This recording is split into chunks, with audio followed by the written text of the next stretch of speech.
Okay, so today we're going to go through Revelation 3:10 again, but you're not going to get bored, so don't run away. We're going to actually pull up the Greek and go word for word through that verse. And it's not going to be a long video, but you're going to see exactly word for word with the verse what it means, so you can see for yourself in the Greek text. So let's get started with our study.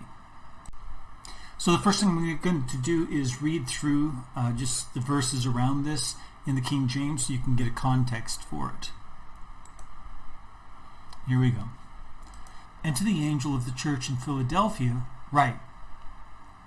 Okay, so the first one, Sardis, this is Philadelphia. These things saith he that is holy, he that is true, he that hath the key of David, he that openeth and no man shutteth, and shutteth and no man openeth. I know thy works. Again, I know thy works. They're being judged based on their works here.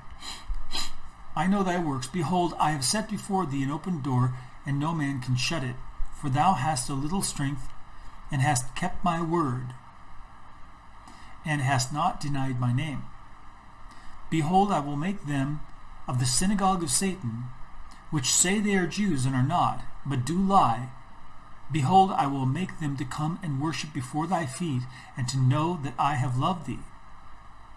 Because thou hast kept the word of my patience, I also will keep thee from the hour of temptation, which shall come upon all the world, to try them that dwell upon the earth. Behold, I come quickly. Hold that fast which thou hast, that no man take thy crown. Him that overcome will I make a pillar in the temple of my God, and he shall go no more out. And I will write upon him the name of my God, and the name of the city of my God, which is the New Jerusalem, which cometh down out of heaven from my God, and I will write upon him my new name. He that hath an ear, let him hear what the Spirit saith unto the churches. Okay? So it's the church of Philadelphia. So verse 10 is what we're looking at. So now we know the context of it. Let's dig into the Greek. Here it is. Don't be scared. Okay? Don't be scared. Over here on the right is the Strong's entry. It's like a dictionary. And over here on the left is another one that changes whenever I point at something. It'll show sometimes a part of speech, like right now it's showing a part of speech. And it's a verb in the present tense, meaning right now, not past or future. It's in the middle or passive, which means either it's doing it itself or it's being done to it, but it's not doing something to something else. So like when I say I shave, shaving in European languages is in the middle voice, which means I'm shaving myself. Because you can be shaving, but be shaving someone else. We assume it's yourself unless you say that you're doing it to someone else. So we assume that verb is a middle voice, that you are doing it to yourself, unless you actually say who the object of that verb is, who you're doing it to. So, I'm shaving Joe. I'm shaving means myself, right? So that's middle. Passive is when, Joe is shaving me, right? So I'm being shaven. That's passive. It's happening to me. I'm not the subject. I'm the one doing it. It's being done to me. And so, that's all you really need to know right there. All right, so let's go ahead and get into this. So the way we do this is there's the Greek, and it's Greek letters, so you don't know how to pronounce it. That's all right. You don't need to know. There's a number under it, which is the Strong's number. That's the entry in the dictionary. And they have numbers for these because that way you don't have to know the letters and look up, all right, where is the O in the Greek alphabet? It's not in the same place as in the English alphabet, and there are different letters, and I don't know where to find it in the dictionary. Instead, you just look up the number. Well, in this case, you just click on the number. And over on the right side, it shows that word with the Strong's number. It shows the letters in English, hoti. That's how you pronounce it, hoti. I know there's no H here, but that little mark at the top that goes from upper right around and to the lower right, that's before the vowel. So it's hoti. All right, and it tells a little bit about this word. The thing that you need to avoid when you're trying to find out the definition of it is don't go into when it's got a colon and then a dash dash or something like that. Just ignore everything after that. Or if it says by extension or figuratively or any of that, we don't want that. We want just literal, which is the first definition. It says it's the neuter of, and then another Strong's number, another word, as conjunction, demonstrative, that. Okay, that's our definition. Sorry about that. Can't click on that. That's our definition. Okay. So we can look at this 3748. If I just put my mouse over it, then over on the left you'll see it. See over here, down here, 3748 on that left. All right, so it says that it's the neuter form of this.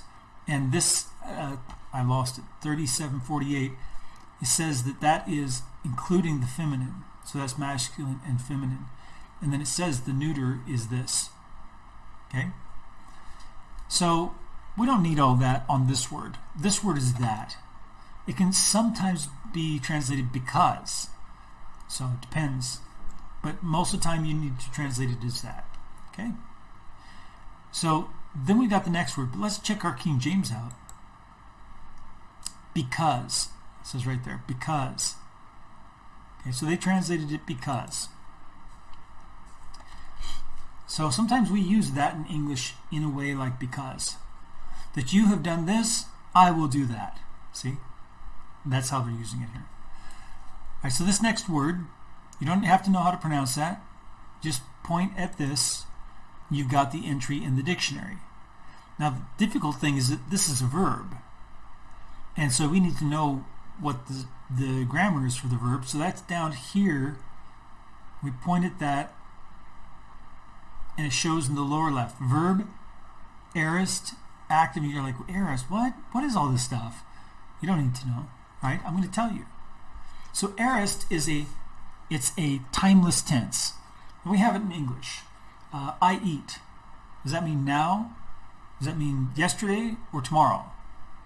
It doesn't matter. The time isn't relevant. Just the fact that I do it. It's the action that's more relevant than the time. So it's a timeless tense. And that's what aorist is. Aorist is about the action itself, not about the time. The when is not important. There might be other elements in the phrase or the sentence that tell the when, but what's important is the action. So that's what aorist is. Anytime you see aorist, just think timeless tense. It's like I eat, not I'm eating, which is now, or I ate, which is then, or I will eat, which is not yet. So aorist active indicative, it just simply means like I eat. And second singular is you. You. Not you all, but you. Singular. All right, let's look at this word, tereo. You can see here the English letters, so you know how to pronounce it. Tereo. The accent is on the second e. Tereo. Right? And it says to guard. You go, okay, to guard. But keep reading. From loss or injury properly by keeping an eye upon. And thus differing from, now it's going to show a couple other words about guarding, but how it differs from those. So we can just like hover over this one and look on the far left over there. It says that this is philoso. And it says probably from another word through the idea of isolation. It's like to watch by isolating. Okay? And so it says, and thus differing from 5442, which is properly to prevent escaping. So like I said, to watch by isolating, to prevent escaping. And our word tereo differs also from 2892, which implies a fortress or full military lines of apparatus. So, I mean, this is like serious business.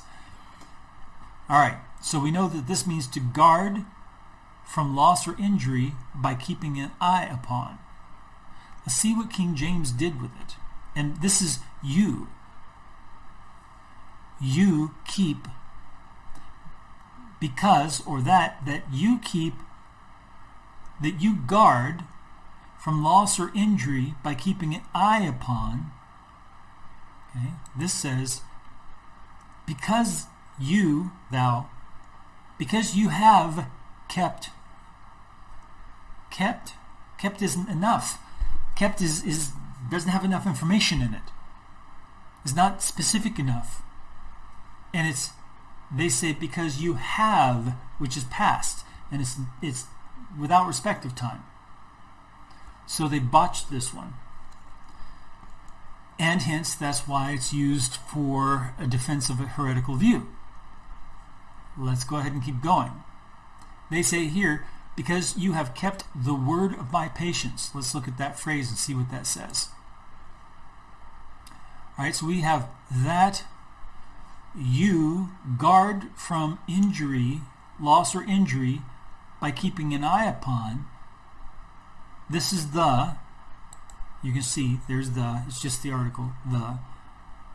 This is word, or literally laying forth. Laying forth. It says something said, by implication, a topic. We don't want implication. Implication is not literal. Okay, so we look at from 3004, and you look over on the far left, and it says a primary verb. So this is the noun, and this is the verb, lego. And it says to lay forth. Then it says i.e. I.e. is for example, and we don't want that because that's interpreting the word, not translating the word. So we want to translate the word, and it says to lay forth. And to lay forth is like to lay out so people can hear it and see it and understand it. So it's like speaking, or like explaining, or like describing. Okay, something along those lines. So this is a laying forth.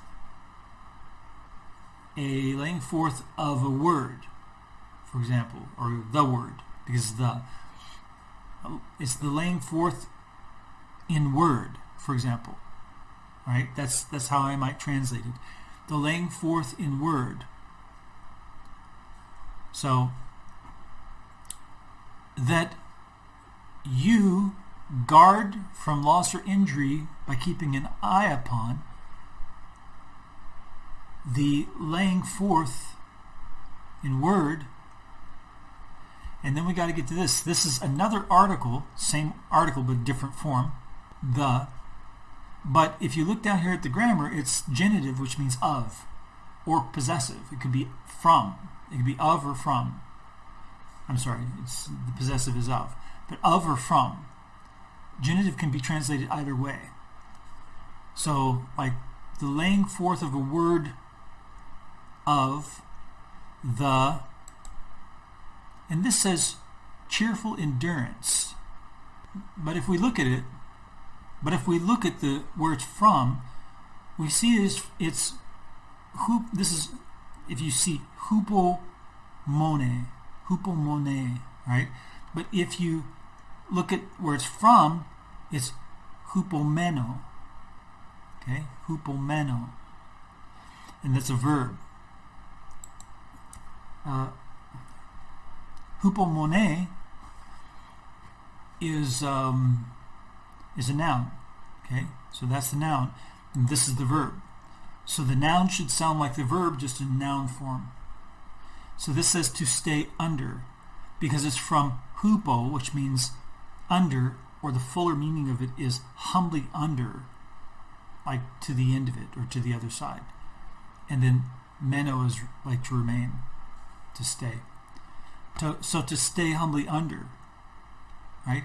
So the staying humbly under, and this is me, I, and it's of me. The staying humbly under of me, my staying humbly under. So that you guard from loss or injury by keeping an eye on the laying forth of a word of my staying humbly under.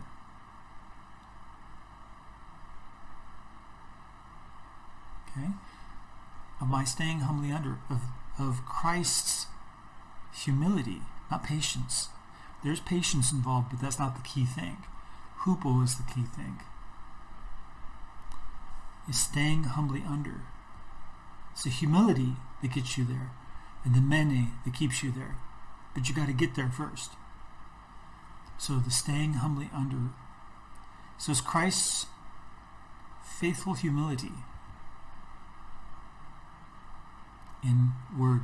And we'll find later in Revelation that this is the testimony of Jesus.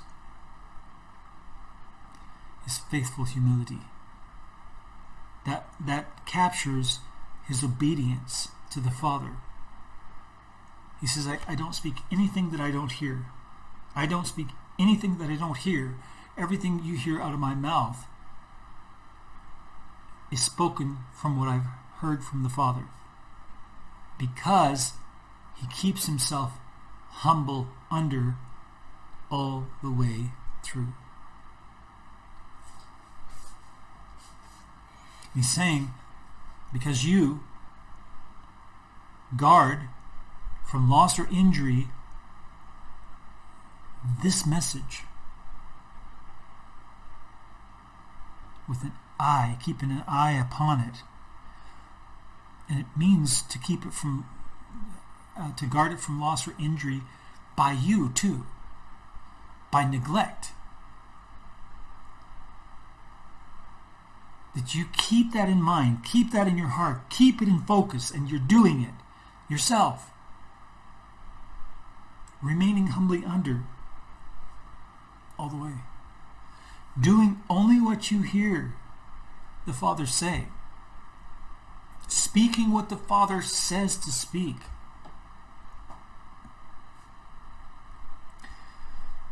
This is I, right there, ego, and it says kago. What happens, sometimes you get this K on the front, just because of spelling.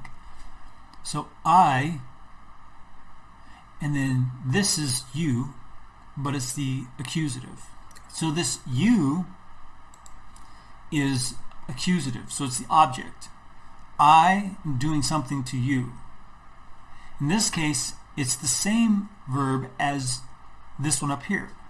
So what you are doing with this laying forth of a word of his, he's going to also do for you. Okay, so we look at the grammar here. It says future. So I will guard you from injury, keeping an eye upon you. This is a preposition that means from out of. You can see right over here it says a primary preposition denoting origin, the point whence action or motion proceeds, from out of. Whoop, I clicked on it. From out of. Okay? Out of place, time, or cause. So from or out of, or you can say from out of. I will guard you from injury by keeping an eye upon, from out of, eye upon you, from out of the, this is our. Okay? Ora, oras, hour. That's where we get the word hour from. Okay? Hora, hora, hour, hora. From the hour, from out of the hour of the, this is genitive, there's a G there, genitive, of the, in this word, it says a putting to proof, like testing. But if we look at what it's from, 3985, now keep an eye on the word here, peirasmos. Click on 3985, it's perazo. It says to test. Forget everything after the IE. Then it says that is from 3984, perazo. Pira. It says to test. From the base of, this is where it shares in common, this core idea. All of these words have this core idea in it right here, which is to pierce. This is apparently the accusative case of an obsolete derivative of pero, to pierce. Okay? So it's got this idea of piercing. In fact, we get the word pierce from this word in the Greek. So, peiro, pierce. It comes from that word in Greek. So we are translating this, going back up to the top, because some of those are sideways words, where you got like 3 or 4 sideways. Okay? Where you really get down to the root is right here. So, from out of the hour of the piercing, or you could say piercing to test,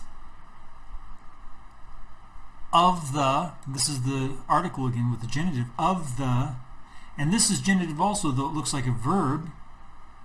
It's what's called a participle. Don't get scared. Right? Participle is just like a verb turned into a noun. It's got the ing on the end. Okay? So let's look at the verb. It says to intend. To intend. Right there. To intend. So that means that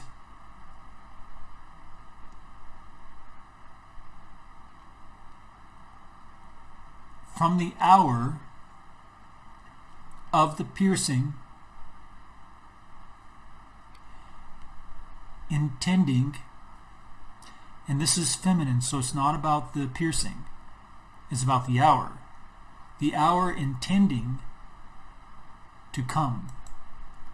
Erchomai, very common verb, to come or go, but it's really to come. They don't exactly have a verb for to go.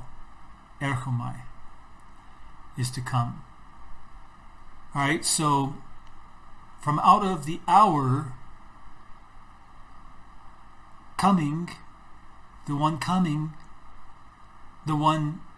intending to come, the hour intending to come. So from out of the hour intending to come, right? But it's the hour of piercing. So from out of the hour of the piercing, or piercing test, intending to come, and then this preposition is upon. Okay, I know that upon is down here after IE, right? So oftentimes you'll find in our translation superimposed. So we might say superimposed on,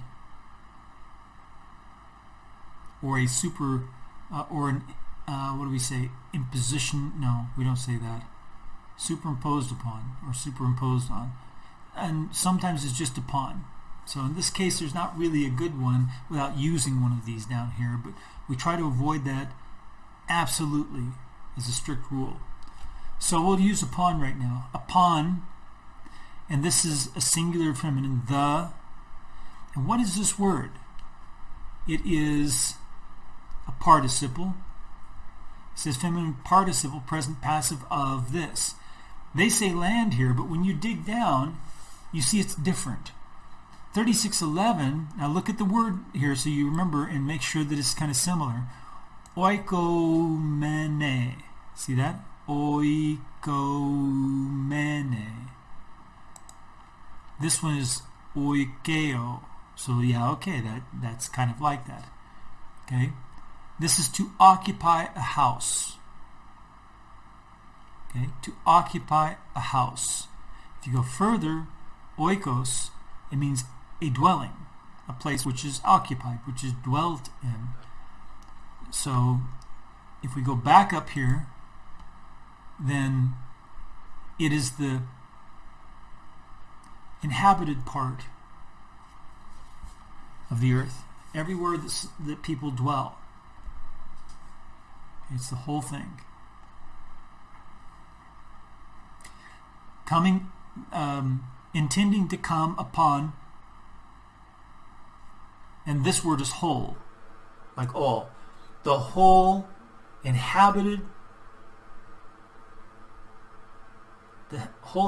part of the earth. This is the same verb again, to pierce, to test. and this is accusative. You can see accusative, that means it's the object of that. To pierce, to test,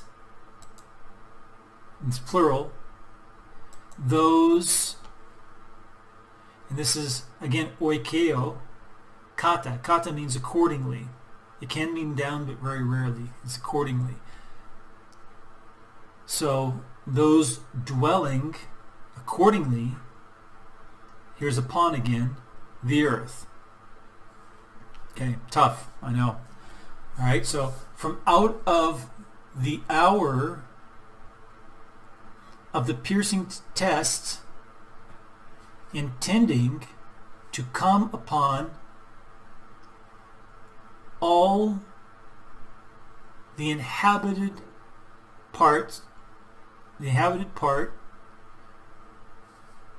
all the places, all of the inhabited place, you could say, and it's, although singular, you could use a plural to express it in English, all the inhabited places.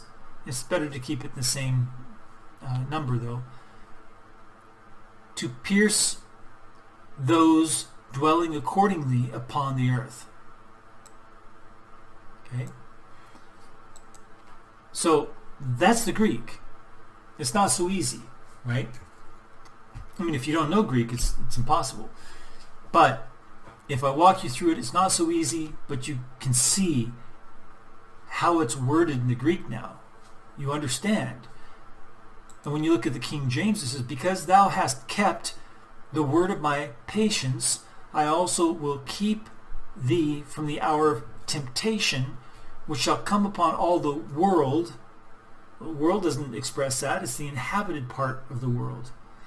To try them, there's try again, like temptation. They have temptation and try, two different words for the same word. And they're not what it says. To try them that dwell, that's correct, upon the earth. Okay, so they got about maybe 2/5 of it right. So you can see, it's a disaster. It's a disaster. Okay? They even get the grammar wrong. Hast kept. So,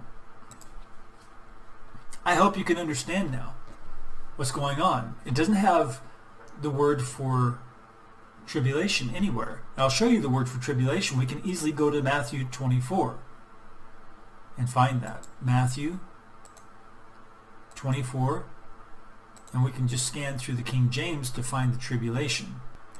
Verse 21, Great Tribulation. Okay, let's go look that up. Verse 21. Oh, there it is. It's got that theta and the lambda side by side. Very unusual combination. So if we click on that, it says pressure.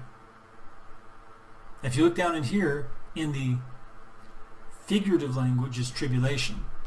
So pressure is the word. It's literally pressure. It says literally or figuratively. We don't want figuratively. We want literally. Pressure. That's what it is.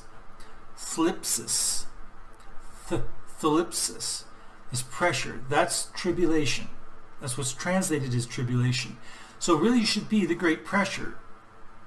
And pressure is different than piercing. In fact, they're the opposite.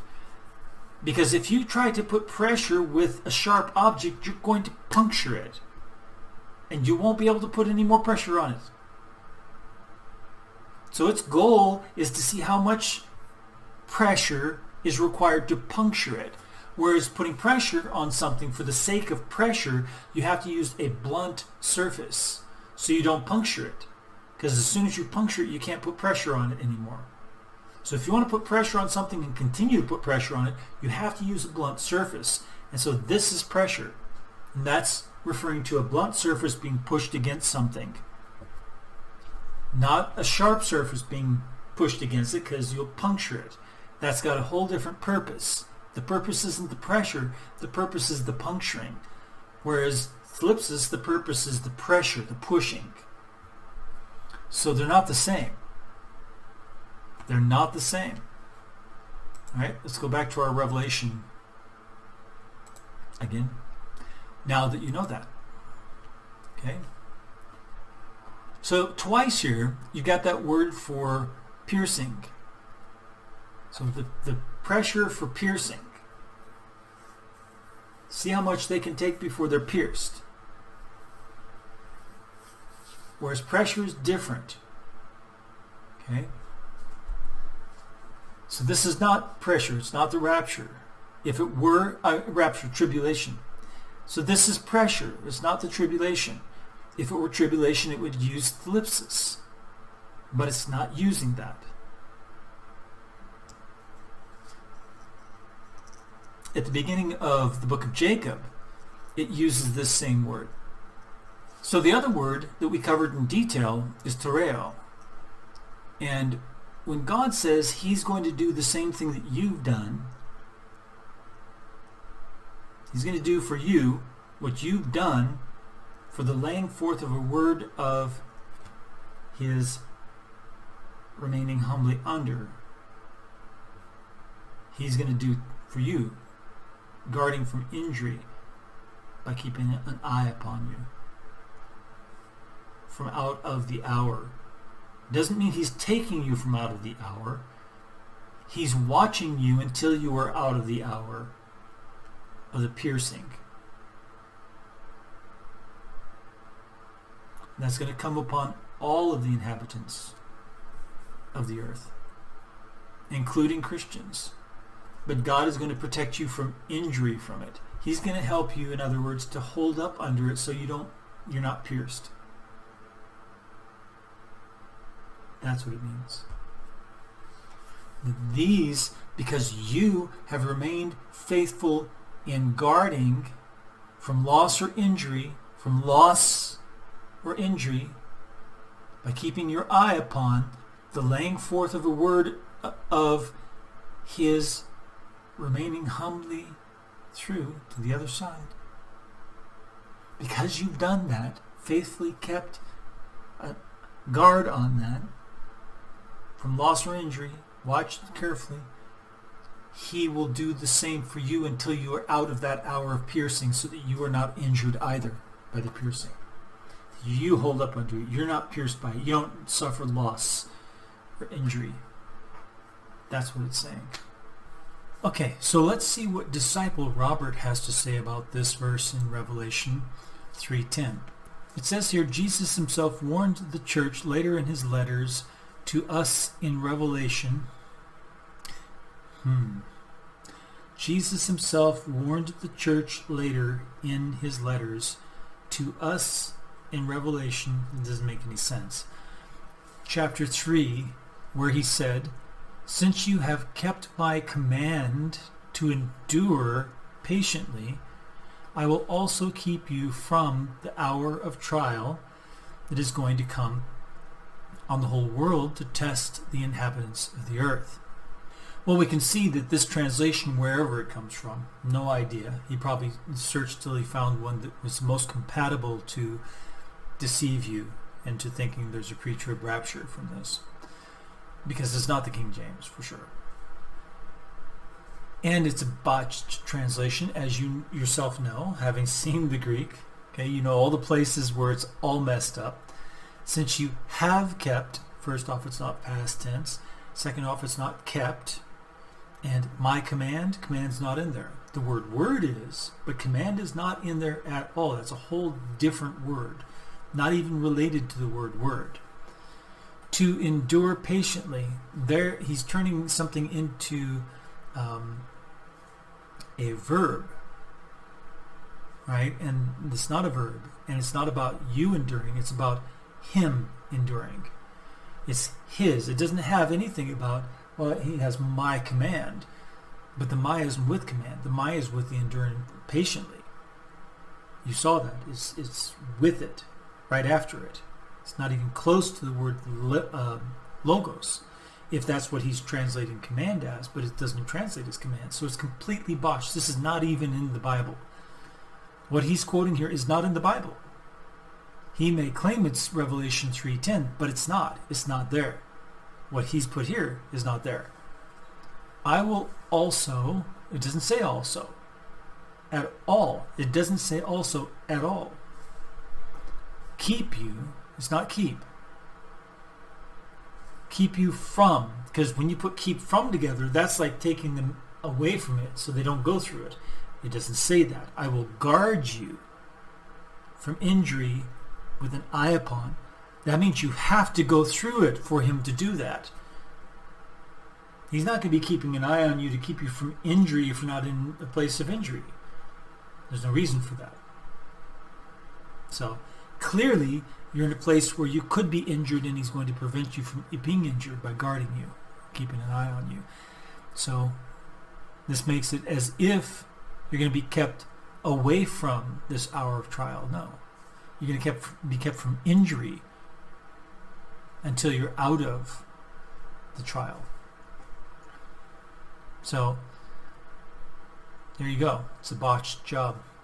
This hour of trial is clearly, I love it when they say clearly, especially when they've chosen a translation of it's not even in the Bible. Or they've added words inside, which you see in other places that I've talked about in Disciple Robert that he does. He'll actually put in words, his own words, rapture saints, in 2nd Esdras. It doesn't say that in the text at all, but he put it in there. So someone who doesn't know any better will think that that's part of the text, but he put it in there. All right, so he says this hour of trial is clearly all the terrible events of the Great Tribulation that are shown to John after he has written out these letters to the churches. It is not. It is not. No, it is not. Not at all. Not at all. The hour of trial. It's an hour of trial. Why would you think that it's something different? Does he say the day of trial? Why not? Why would he say hour instead of day if it's not an hour? Why would it not be an hour? You think God can't accomplish in an hour a trial upon the whole face of the earth, everyone who lives in all the inhabitant places, in 1 hour? You don't think he could test them in 1 hour?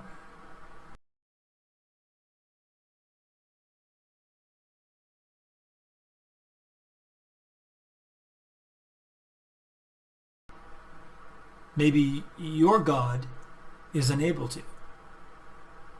Maybe. So it says, and are what are to come in the time after the rapture. It doesn't say anything about that. It doesn't say anything about it. It doesn't say that there's going to be a rapture. It doesn't. In fact, it precludes it because of that verb to guard, to keep from injury by keeping an eye on. From out of the hour of trial, the hour of piercing, to test. He is going to allow you to be tested by a sharp object of some sort, but you're not going to be injured. Whereas other people can be injured from it, but you're not. That's what tereo means. It doesn't mean rapture. It doesn't mean rapture. Stop lying, Robert. We've already caught you in multiple lies. I mean, overt lies. Deception. It's horrible. And I thought you were a good guy. I thought you were a straight shooter. I thought you really loved the truth. But you don't. You really hate the truth. You swap the truth for a delusion. And then you're purposely lying in order to cover your tracks because you see it's wrong. And you're embarrassed by it. Or you should be. I don't know if you're embarrassed. I don't see it. It says, if it was not. So let's go back and see what that is. This hour of trial is clearly all of the terrible events of the Great Tribulation that are shown to John after he has written out these letters to the churches and are what are to come in the time after the rapture. If it was not, Jesus would never have said he would spare you from the hour of trial coming upon the whole world. He didn't say he'll spare you. Now he's coming up with a whole different verb that doesn't mean the same thing.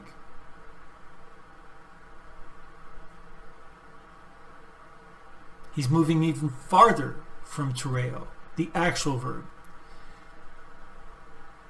Jesus would never have said he would spare you from the hour of trial coming upon the whole world if you remain faithful and keep his command to persevere in your Christian life on this earth. It doesn't say that. It doesn't say that. It's not your perseverance that you're guarding from loss or injury by keeping an eye on it. It's Jesus's, not yours. And if you looked in the Greek, you would have seen that.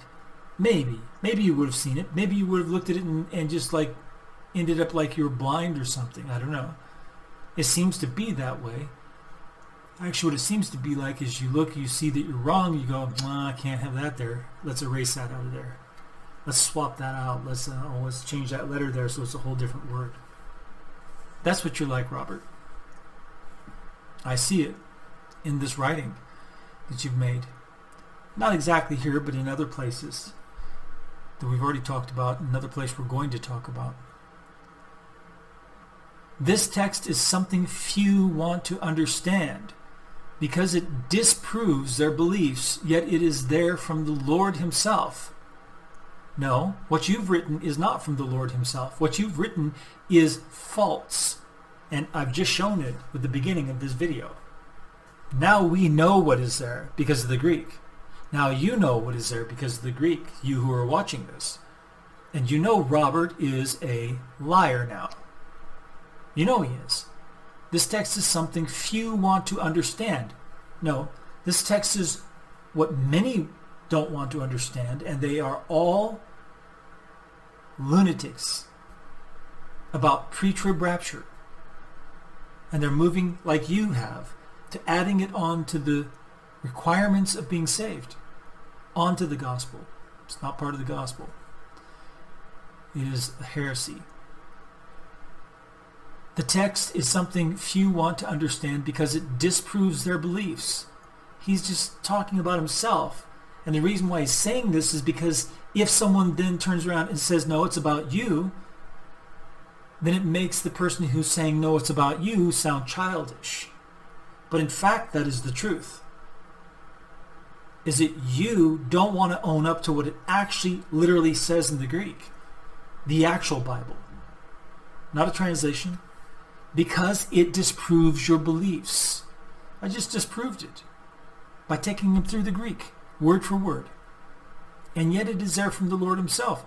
The Greek is, in the Bible, not your English bastard so-called translation, where you swap out whole phrases and words and everything. So it's not even the same verse anymore. So what then do we do with 2 Thessalonians 2:3? Is Paul now contradicting everything he said in his first letter by saying the rapture must happen after the revealing of the Antichrist and his time on earth, aka the time of Satan on earth? The following is an excerpt written by Thomas Ice explaining his findings of the change of words in newer translations, which causes a misinterpretation of everything Paul said, and which thus goes into, oh yeah, that's right, he tries to rehabilitate the word apostasy and turn the apostasy into meaning the rapture. What, as I point out in another video that you'll see soon, is that it's very appropriate that they should want to call themselves apostate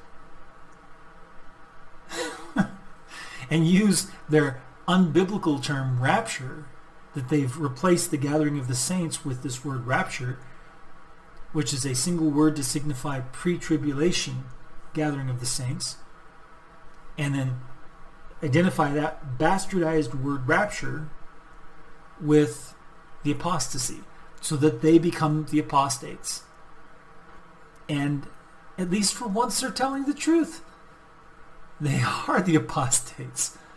They are the ones who have gone off from the Lord and stood off away from the Lord, because they refused to love the truth and so be saved, as Paul says.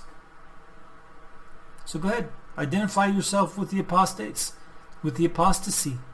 By all means, at least I will finally agree with you on something.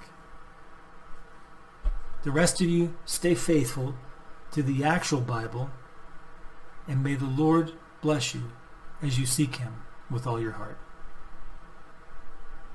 Remember to subscribe down below and like the video and share it on your Facebook and other social media.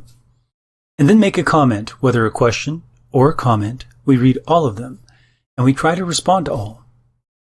Get on over to our website, The Rooted Word, and start reading the translation and also the articles we've posted.